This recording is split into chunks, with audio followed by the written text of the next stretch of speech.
Amados, vamos abrir a palavra do Senhor, a primeira carta de João, vamos continuar a exposição de João, primeira carta de João, agora no capítulo 2, versos de número 12, 13 e 14, 3 versículos apenas. 1 João 2, 12 a 14. Se você não está com sua Bíblia aí, aqui na projeção temos também o texto, que diz assim: Filhinhos, eu vos escrevo porque os vossos pecados são perdoados por causa do seu nome.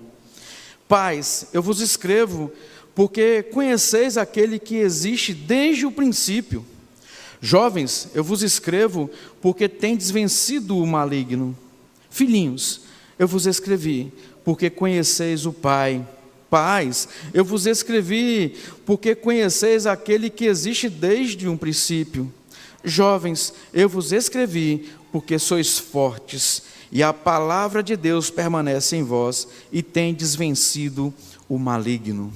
Santo e amado Deus, mais uma vez nós rendemos glórias ao seu nome, para que o Senhor seja exaltado, para que o Senhor cresça e nós diminuamos, e vivamos, ó Deus, de acordo com a Tua vontade, para a Tua honra e para a Tua glória. Fala aos nossos corações, assim como o Senhor tem falado desde o início desse culto, tem falado aos nossos dias, em nossas vidas, continue falando em nossos corações. Em nome de Jesus que oramos, amém. Amados irmãos, nós temos aprendido que o apóstolo João, ele apresenta o cristianismo de uma forma genuína. Ele apresenta o cristianismo aos seus leitores mediante algumas características que são centrais e cruciais no Evangelho. Ele não brinca de apresentar o Evangelho, mas ele apresenta o Evangelho de forma crucial, verdadeira, positiva, apontando para aquilo que realmente é. O apóstolo João, ele propõe alguns testes, algumas teses, e diante dessas teses, alguns testes que poderiam revelar a falsidade das ideias dos falsos mestres que estavam infiltrados na igreja da Ásia, assim como seus ideais e propósitos. Então ele apresenta alguns testes que nós podemos fazer até hoje. Eu e você podemos fazer esses testes, esse checklist, para saber se aquilo que estamos fazendo é realmente agradável a Deus, se aquilo que nossa comunidade cristã está fazendo é exatamente exaltar o nosso Deus, ou se nós estamos pecando, errando, falhando em alguma coisa. Então, assim como ele apresenta para aqueles daquela época da igreja da Ásia, assim também para nós hoje. Interessante que nós já vimos desses testes, 2 testes. Na semana passada nós falamos sobre um teste moral e sobre um teste social. Nós falamos que o teste moral está em obedecer a Jesus. Lembra marcas de um verdadeiro cristão? A primeira marca, a obediência ao Senhor Jesus, obediência aos mandamentos, aos estatutos de Cristo. O segundo teste é o teste social, que é o amor ao próximo. Ou seja, se não obedecemos e não amamos, nós temos algum problema com o nosso cristianismo. Será que é realmente, de fato, cristianismo que nós vivemos? E nós pensamos nisso. O alvo de João era os crentes daquela igreja. Mas não somente aqueles, mas nós também. A carta foi dirigida aos irmãos da Ásia, sim, mas também foi dirigida aos irmãos aqui de Paraná, aos irmãos aqui da segunda igreja, aqui, aos que estão aqui nessa noite. Então, devemos examinar os ensinamentos de todos os mestres. Às vezes nós escutamos a seguinte frase: não julgueis para não serem julgados. Ou seja, pegamos uma frase, pensamos uma parte do versículo e usamos para o nosso próprio deleite. Mas a palavra nos instrui a testar as coisas, a observarmos aquilo que estamos nos alimentando, aquilo que estamos ouvindo, aquilo que estamos vivendo. Devemos sim olhar e examinar os ensinamentos que estão nos dando e observarmos se esses ensinamentos, eles são verdadeiros, são bíblicos ou se são apócrifos ou distantes da Bíblia. Amados irmãos, esse era o objetivo de João, esse é o objetivo nosso nessa noite. Nós, os crentes, deveríamos usar esses testes que João nos dá aqui até agora, para avaliar se de fato estamos na fé, ou se estamos deixando nos seduzir por falsos ensinos, por falsas ideias. E é muito fácil nos deixar seduzir por falsos ensinos, é muito fácil nos deixar seduzir por falsas ideias. É só uma pessoa inventar um malabarismo qualquer, uma palavra bonita, um incentivo qualquer, uma sedução qualquer, estamos nós ali já de joelhos, louvando e engrandecendo aquela ideia. Como diz o reverendo Augusto Nicodemos, a mensagem expositiva, bíblica, ela não é atraente, porque ela confronta o nosso coração, ela confronta o nosso agir, ela confronta o nosso pensamento, e nós às vezes não queremos ser confrontados, por isso que logo destacamos: não julgue para não ser julgado, você não conhece o meu coração, e por aí vai. Amados irmãos, os testes que João apresenta, que ele propõe, poderiam ter sido feitos e ter tido um efeito contrário. Lembra que João estava testando os crentes, e isso poderia então dar um efeito contrário. Talvez os crentes poderiam dizer, talvez você domingo passado tenha dito: será que eu sou crente de fato? Porque é tão difícil. Esse alvo que é Cristo, lembra que nós falamos que o exemplo é Jesus? É tão difícil seguir. João pensou nisso. João, como um sábio pastor de almas, um apóstolo que gostava de observar pastoralmente a sua igreja, ele então na sua carta, ele tempera, agora ele dá uma ideia de alcance da sua mensagem, aqueles que estão ouvindo a sua mensagem, uma palavra de ânimo, uma palavra de conforto. Observe que ele vem, apresenta Cristo, apresenta Deus, apresenta-nos nós a nós mesmos. Daqui a pouco ele fala de um advogado fiel, daqui a pouco ele fala de provas de um verdadeiro cristão, ele está só batendo, ele está chamando a atenção, e de repente ele para e consola e conforta a sua igreja, para e conforta os corações. Ele era um pastor de almas, ele sabia que ele precisava fazer isso, para que as pessoas não se exasperassem a ponto de achar que não eram cristãs. Então, nessa passagem agora, do verso 12 até o verso 14, João interrompe essa apresentação de testes e critérios pelos quais poderia conhecer o verdadeiro cristianismo, o verdadeiro cristão, para dar essa palavra de conforto, essa palavra de ânimo aos seus leitores. E isso também conforta o nosso coração. Irmãos, não pense que às vezes quando nós estamos escrevendo sermões, que nós falamos assim: agora eu vou chegar na igreja e vou bater a igreja. Não, irmãos, primeiro quem chora somos nós. Você acha que é fácil fazer exposição? Chega num texto igual foi da semana retrasada, da semana passada, você começa a olhar aquele texto, você começa a olhar para dentro de você e fala: eu não posso pregar isso. Mas é pela graça, é pela misericórdia. E aí nós olhamos para Cristo e falamos: Senhor, se não é Tu, eu não consigo. E de fato assim é. Se não é o Senhor trabalhando no nosso coração e confortando o mesmo, nós não conseguimos escutar, nós não conseguimos ler, a gente pula. Sabe aquele vídeo que vem escrito assim: cuidado, cenas fortes? E geralmente tu pula. Eu gosto de pular, eu não gosto de ver muitas cenas fortes. Mas a palavra de Deus traz passagens fortes, e não tem como pular, porque é a palavra do Senhor. Então, João agora ele apresenta isso, ele muda um pouco o foco, com intenção de consolar, com intenção de abençoar.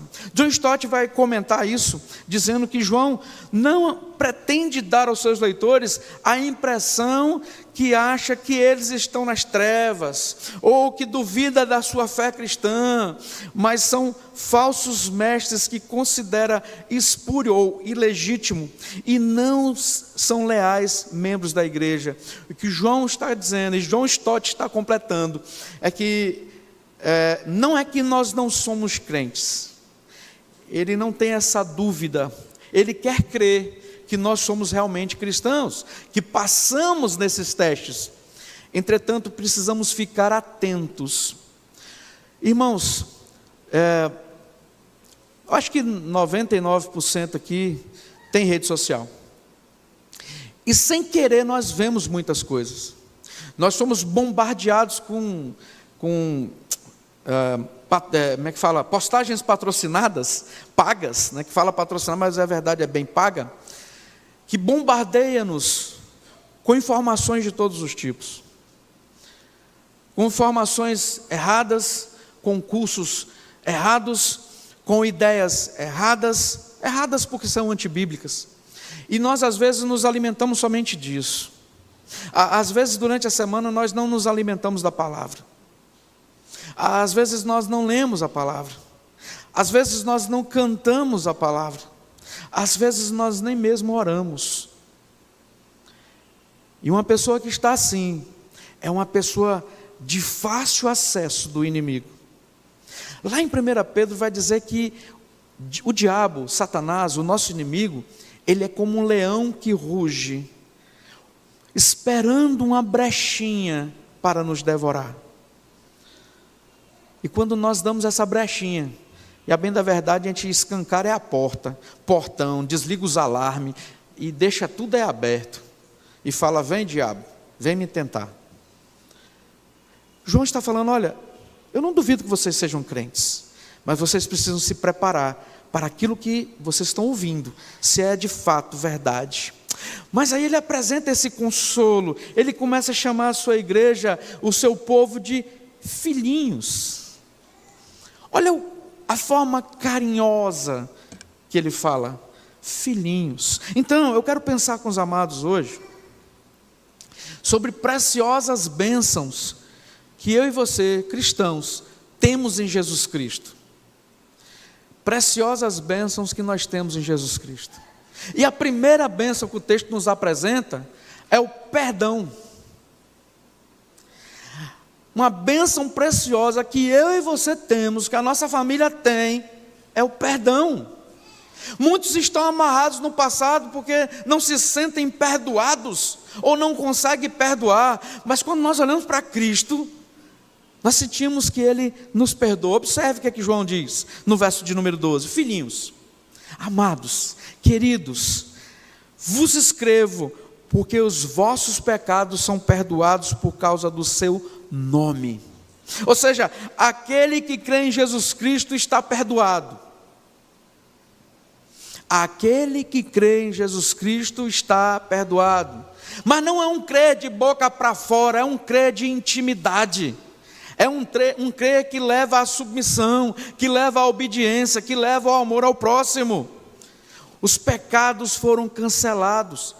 Nós estamos limpos por causa de Cristo Jesus. E é interessante que o verbo usado aqui para perdoado, é bem interessante, indica que os pecados foram e permanecem perdoados. Eles foram e permanecem. Não é que Jesus brinca com a gente assim, olha, se você não fizer o que eu estou lhe mandando, sabe esses pecados que eu perdoei? Eu vou desperdoar. Eu vou cancelar o que está cancelado. Ou seja, eu vou debitar na sua conta tudo que você me deve. Jesus não é esse camarada que brinca dessa forma. Jesus é aquele nosso Deus, o nosso Senhor, o soberano. Jesus não é o nosso amiguinho, coleguinha de brincar. Jesus é o nosso Senhor, nosso dono. É aquele que morreu na cruz por mim e por você. E Ele disse que os nossos pecados foram perdoados e permanecem perdoados. Isso não é por causa de um conhecimento esotérico, de um conhecimento experimental de coisas espiritualizadas, místicas, como ensinavam os falsos mestres daquela época e de nossa época. Mas estão perdoados e continuam perdoados por causa do nome de Jesus. Ou seja, por causa da obra expiatória de Cristo na cruz, o justo pelos injustos. Amados irmãos, o perdão, preste bem atenção, o perdão não é merecimento nosso. O perdão não é merecimento nosso, o perdão é merecimento de Jesus. O perdão não é alcançado pelas nossas obras, é alcançado pela obra de Cristo na cruz. Não é um troféu que eu e você mereçamos, mas é a graça que nós não merecemos. João diz que temos perdão por causa do nome de Jesus. E talvez você esteja dizendo, então eu estou certo. Quando eu falo alguma coisa e no final eu digo assim, em nome de Jesus. Sabia que isso é um problema? Estou dizendo para você parar. Olha só o que o reverendo Augusto nos diz quando ele comenta isso. João não está atribuindo nenhum poder ao nome em si. Um poder mágico, abracadabra. Toda vez que eu tento falar eu me enrolo. Abracadabra, Shazam, né? Hora de morfar, para aqueles que são da época aí do... Aí todo mundo lembra da idade. Eu não sou desse tempo não, eu nasci bem depois. Não é isso não, irmão. Sabe, eu boto poder no nome. Não, não é isso. Mas é o que a expressão, a causa do nome indica. O nome contém toda a natureza, toda a obra daquele que o carrega. O nome Jesus contém toda a carga, toda a natureza, toda a obra de Cristo, do Messias.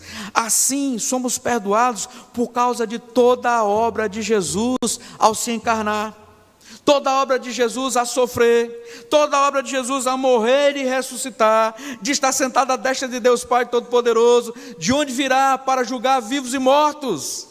É por causa de Cristo. Não é simplesmente um nome, mas é o que carrega esse nome. Ah, meus amados irmãos, quando compreendemos isso, nós podemos sim dizer, eu vou se Deus me permitir, em nome de Jesus, se Ele quiser, se Ele aceitar, mas parece que a gente quer dar um poder especial ao nome, dizendo assim, eu vou, talvez nem à vontade de Cristo, aí você põe em nome de Jesus, como se fosse dar poder a isso. O menino está saindo para ir para a festa mundana, um filho nosso, aí você fala assim, não vá não, meu filho. Não, pai, eu vou e volto em nome de Jesus. Não bote Jesus nessa confusão. Não é isso que a palavra está dizendo. A palavra está dizendo que nós fomos perdoados por causa do seu nome, por causa da obra, porque aquilo que significa Cristo em nossas vidas. Então, o primeiro benefício, a primeira bênção preciosa que eu e você temos como cristão é o perdão. A segunda bênção preciosa que o cristão tem em Cristo Jesus é que o cristão tem o verdadeiro conhecimento de Deus. Verso 13 e 14 diz assim, pais, eu vos escrevo porque conheceis aquele que existe desde o princípio. Filhinhos, eu vos escrevi porque conheceis o Pai. Pai, eu vos escrevi porque conheceis aquele que existe desde o princípio. O que João está querendo nos mostrar quando ele repete várias vezes a palavra conhecimento? Que nós temos uma bênção maravilhosa em Cristo, que é conhecer verdadeiramente Deus. É por isso que às vezes nós chegamos em um lugar e falamos assim, não, eu tenho certeza da minha salvação. Aí a pessoa diz assim, que isso? Você não pode dizer isso. Posso porque a palavra diz que eu posso. Posso porque isso não está intrínseco em mim, mas em Cristo. Não é porque eu mereço, é porque Ele mereceu. Eu posso dizer sim, porque a palavra me faz conhecedor daquele que me criou, daquele que me salvou. Eu posso, não com a ideia orgulhosa de ser, mas eu posso dizer pela ideia misericordiosa e graciosa de ser, que eu sou um salvo em Cristo, porque nós conhecemos desde o princípio. Sabe por que a gente vem para a igreja? Porque a gente escuta que Deus é o nosso Senhor, porque a gente escuta que Jesus morreu para nos perdoar, é porque a gente compreende e conhece isso, e quer seguir esse Cristo maravilhoso. Ou alguém lhe chamou para cá porque ia ter lanche. Eu até gosto de um cafezinho depois, mas é isso? Ou porque ia ter sorteio. Vou falar na igreja hoje, tem sorteio. Se tu entrar, vai ter uma senha, você vai olhar debaixo do banco, vai ter um número, e nós vamos sortear alguma coisa para você. Isso aqui talvez estaria lotado, talvez teria fila de espera, mas não é isso. Ele diz assim, uma bênção maravilhosa para um cristão é conhecer a Deus, saber quem Ele é. Os falsos mestres pensavam, e pensam até hoje, que eram detentores da verdade absoluta, do conhecimento absoluto de Deus. Eram cheios de si mesmo por causa disso. Eu conheço, eu tenho doutorado, PhD, pós-doutorado em conhecimento de Deus. Vou contar um negócio para vocês. O nosso pastor, o pastor Evandro, é doutor. Mas chama ele de doutor para você ver. Ele fala, pastor, tá bom. Pastor, tá bom. A Mônica é doutora. Nunca me deu uma receita, mas é doutora. Aí vai ficar agora, doutora Mônica. Irmãos, Deus nos quer em conhecimento com Ele com simplicidade, humildade,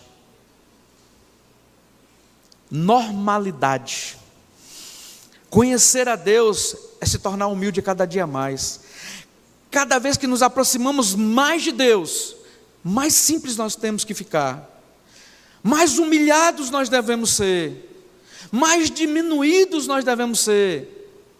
Bem diferente do que se ensina por aí, que você deve se exaltar, que você deve ser orgulhoso, que você deve isso, você deve aquilo. Não!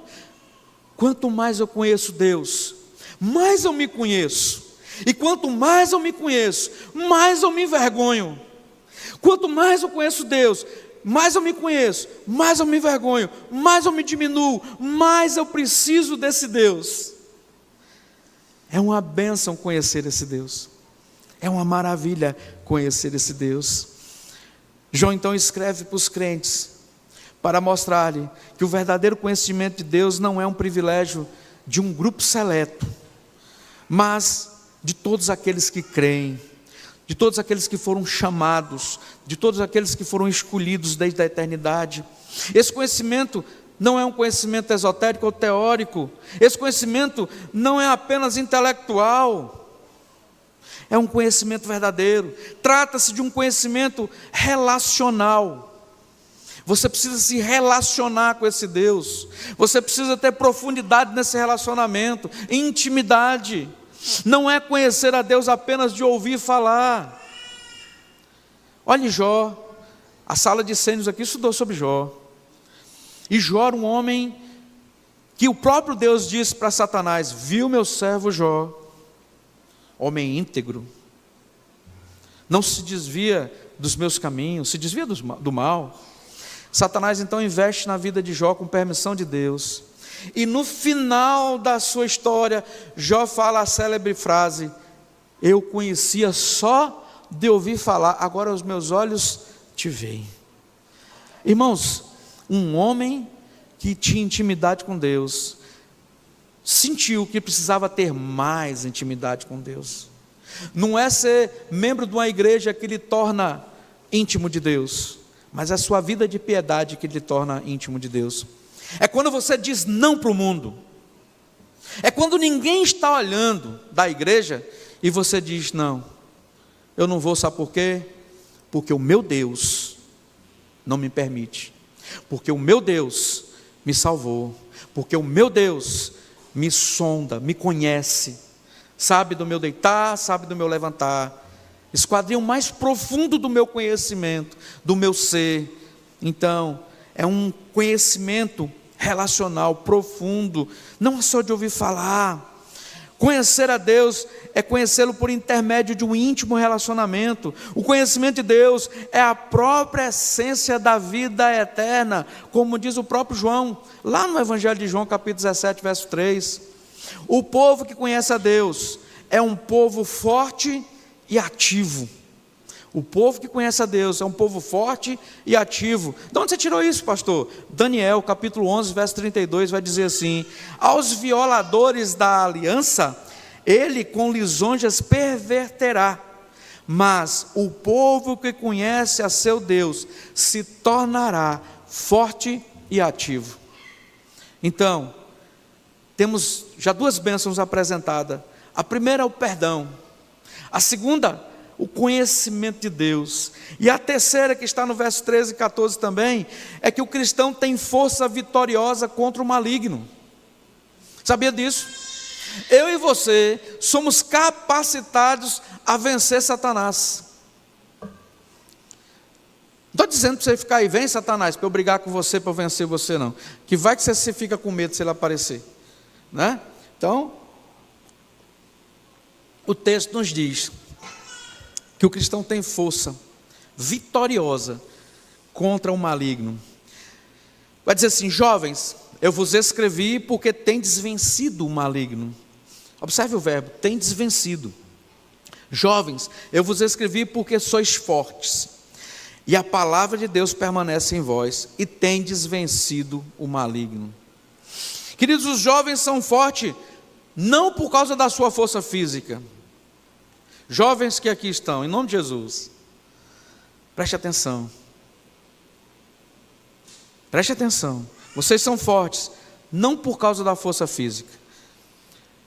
Apesar que tinha um senhorzinho lá, né, disputando no apoio sobre o sol.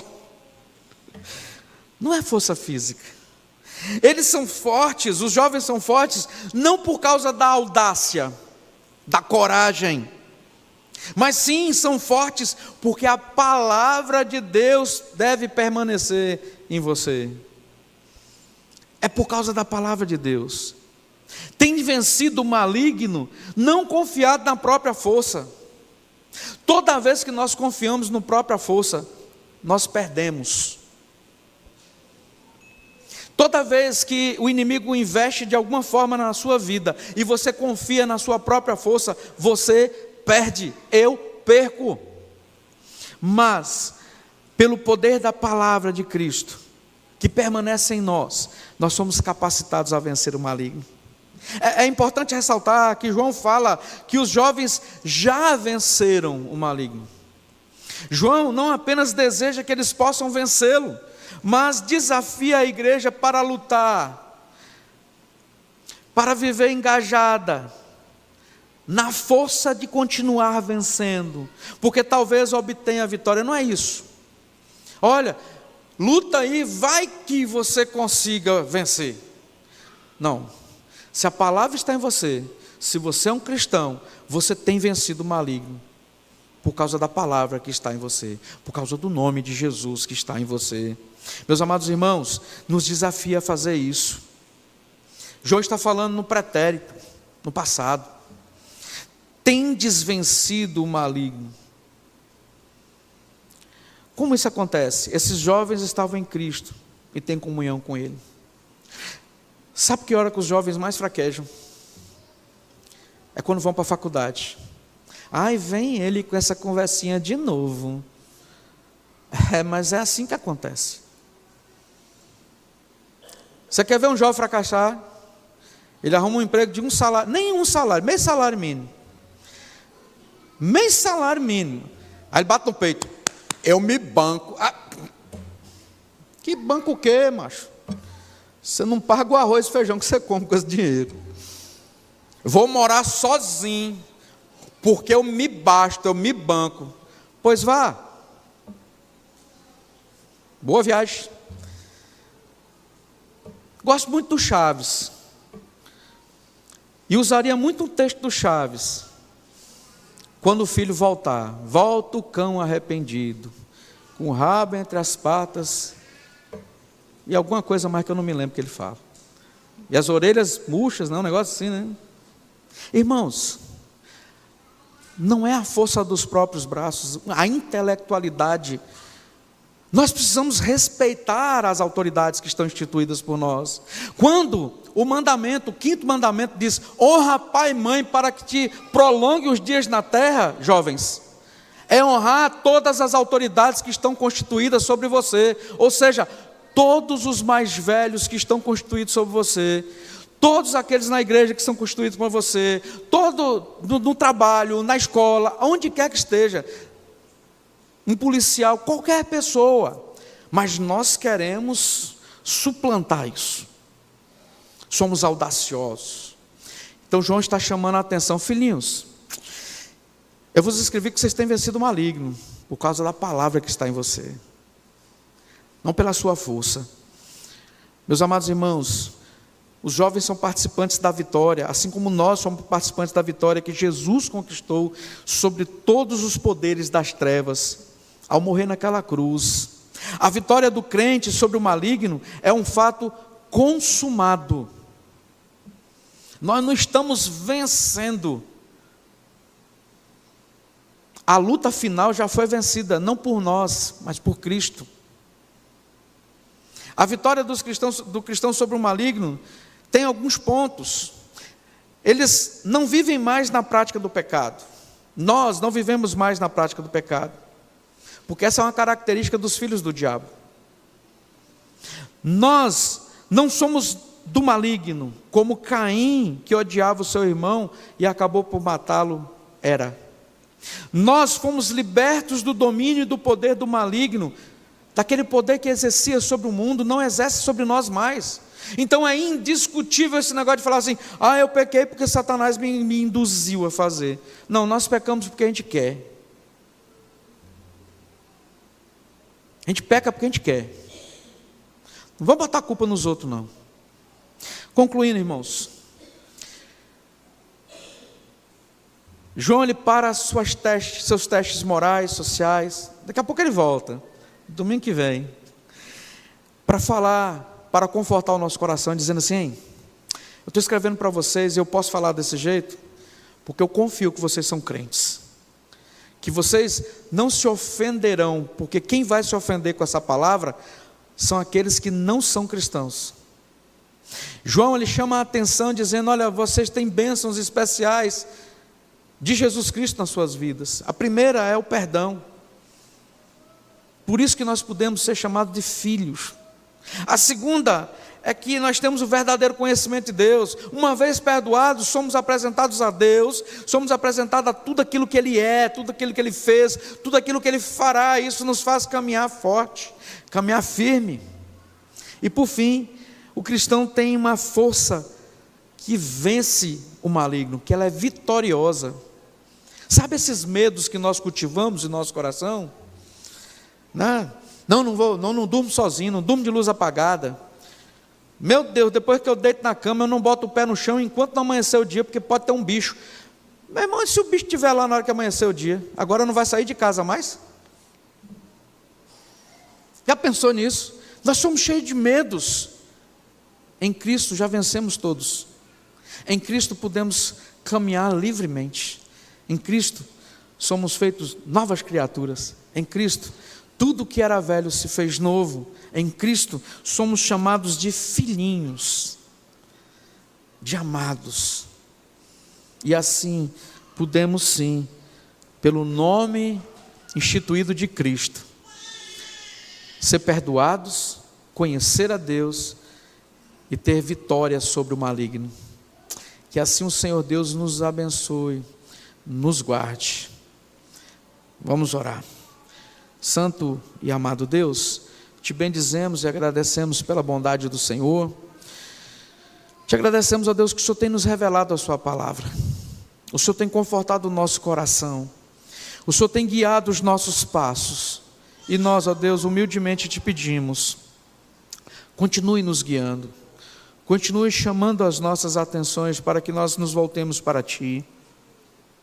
Continue, ó Pai, fazendo que nós vivamos para o Senhor, sem medo, ó Deus, do mundo, sem medo daquilo que o mundo possa fazer contra a nossa carne, mas que os nossos corações estejam alegres, felizes, contentes, firmados naquilo que o Senhor nos prometeu, porque o Senhor sim pode fazer perecer tanto o corpo quanto a alma, mas em Cristo, no seu Filho amado, nós, ó Deus, podemos e somos perdoados, lhe conhecemos e vencemos todo o mal que tenta contra mim, contra essa amada igreja. Então, ó Pai, em nome de Jesus, nós te agradecemos, hoje e por todo sempre. Amém. Amados,